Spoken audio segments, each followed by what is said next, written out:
Memphis, Tennessee. When I tell you guys have spoiled me rotten, I had a 6 a.m. flight in the morning back to LA, and I really am struggling to get on it because I'm trying to go to, the only thing I didn't have here was a barbecue. So I was told, what was it? Commissary. Commissary. But it's closed, but then there was another place. So anyway, Interstate. I know Wonderful's not open there. I already checked on it. Interstate. Anyway, I had an amazing time. Thank you guys so much for coming out today. So great to see everyone. I keep bragging on you guys, you Memphis folks, saying how genuine and loving y'all are. Yes. I just really appreciate that. I meet people all the time. Obviously, I travel a lot, but I have to say Memphis, I got a little soft spot for y'all. Anyway, I'm Cynthia Bailey, and I'm here tonight with Seagram's Escapes, a brand that I personally had the pleasure of working with. I'm sure you guys have seen, maybe saw, we got some Real Housewives of Atlanta fans in the house. So I'm incredibly passionate about mental health. It's something that I bring into any conversation I have. And I believe that we don't talk about mental health enough. And honestly, what it is just that you are well inside.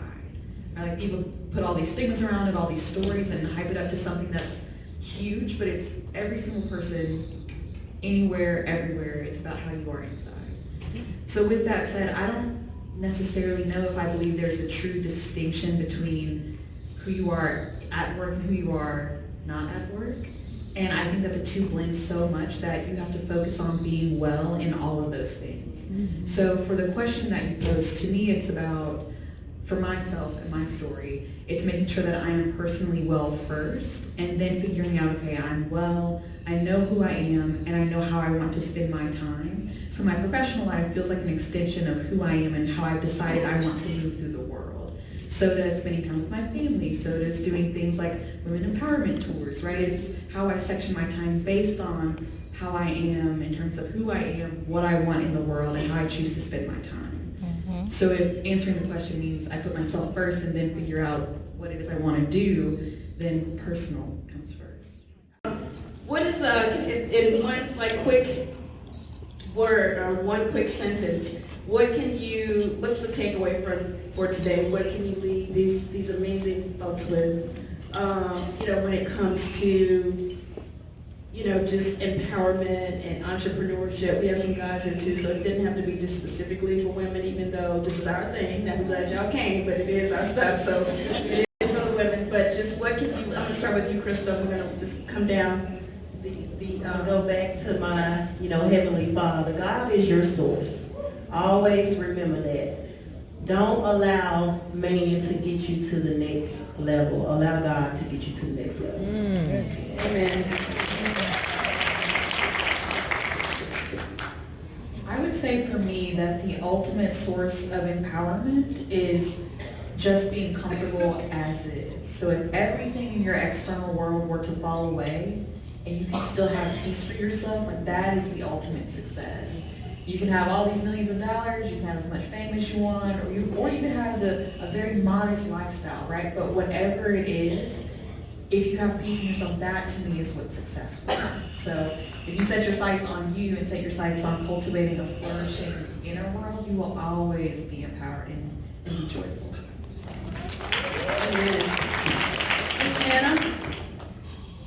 I think if you're struggling to feel personally empowered, turn it outward, empower others. Think about your community. Every drop that you invest in the people in the community around you comes back to you tenfold. I see that every day here in Memphis. So, you have so many gifts that you can enrich yourself with, but thinking about how you can deliver that to those around you, I think, can be just as satisfying. Amen. I would say surround yourself with people that believe in your dreams and your goals and your aspirations. I have everybody around me now that I've eliminated all of the derogatory people, all the negative naysayers, I've eliminated them. So everybody that's around me now love me, support me wholeheartedly. There's nothing that I can do that they won't be a part of. So it's very imperative to make sure that you have friends that are your true friends when you don't have nothing to offer. Like, if you don't have anything to offer but friendship, those are the people you need around you, because you will not be successful if you have people that is sucking all the energy and all of your hope and everything out of your dreams. Get people around you that actually like you. Amen on that. Amen. And I would say my takeaway for you guys would be to surround yourself with people that are doing things, that are doing great things. People that are, like, if you want to be successful, try to be around some folks that's being successful. You know what I'm saying? Because it's going to motivate you. If you want to be successful and you're around a bunch of deadbeats that ain't doing nothing, it ain't going to work probably for the most part, because they're not going to see your vision, and they're not going to understand positive affirmation. They're not going to understand, you know, what you're trying to do. So one of the things that helps me the most, you know, I mean, I'm doing okay, but please believe I want to be doing a lot better than I'm doing. All right, so I'm always constantly, you know, that saying, you don't want to be the smartest person in the room and all that stuff. That is true. You always want to be in a room, you know, you always want to elevate and evolve to a place where, okay, you know what, that's the room that I want to be in. Put that on your vision board. Like, I don't know you know, I know you guys do a lot of amazing events here. Whatever galas and stuff you want to be invited to, if you're not on those lists, put it on your vision board. I want to be invited to that next year. And then you figure out how, you know, to network and get on that list. You always want to surround yourself with people that are doing things, because I promise you, it's like contagious. Like, it's like if somebody's happy, you want to be happy. You're like, you don't want to be around somebody sad and depressed and stuff. It's like, you know, you can tell them to go get the help they need or whatever, but you want to try to be in a position where at the end of the day you're happy. Life is too short. You are only going to get one, I can promise you that. You're only going to get one. So live your life, find your peace, try to be happy, try to find a way to make money doing something that you enjoy doing. Be around people that lift you up. Be around people that support you, and support people back. Don't just sit over there and just let them lift you up. Lift them back up as well. You know, offer your services for them as well. You know, send them a text. You know, one of the things that, you know, we were all devastated with Kobe Bryant's helicopter crash with his family and the other families that were aboard. That was like, you know, you cannot take life for granted, because no one is exempt. You just never know who's going to make it home and who's not going to make it home. So I just want to leave you guys with, live your life, try to be as happy for as long as you can. You know, when I turned 50, I made a decision. I was going to be happy. And there were going to be no exceptions. I've made sacrifices my whole life for everybody. For my mom, for my family, for my child, for my ex-husband. And I said, you know what? I don't know how long I'm going to be on this earth.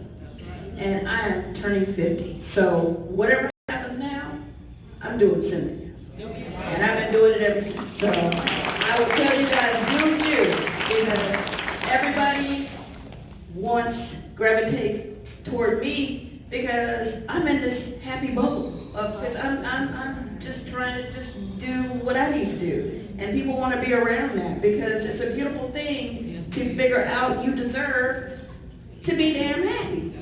That's a blessing. Like, it really is. Like, why wouldn't I deserve to have a good job and good opportunities and a decent house and a decent car and stuff? You deserve all those things. So don't take anything for granted, and just try, and don't be afraid to be uncomfortable. Like, you may want to do something and your friends are like, girl, you don't need to do that. Do it anyway, if that's what your heart says to. Do it anyway. How do I know what's better for you than you know what's better for you?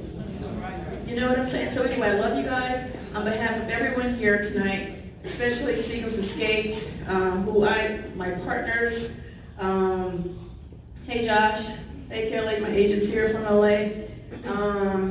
Thank you so much for putting this together, and thank you so much for adding this empowerment piece to these Seagrams tours, because it's great. I appreciate you guys going out and buying Peach Bellinis and buying Seagrams Escapes, but I love the fact that when we go to different cities, we can sit down and have, you know, these conversations, because somebody gonna leave here with something tonight. Now, all we need is one or two.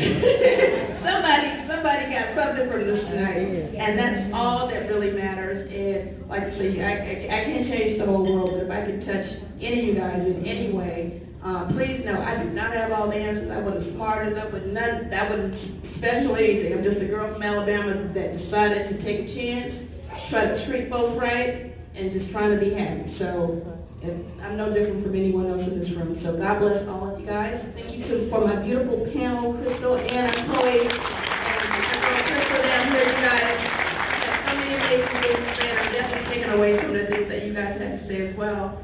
And you guys have a safe night.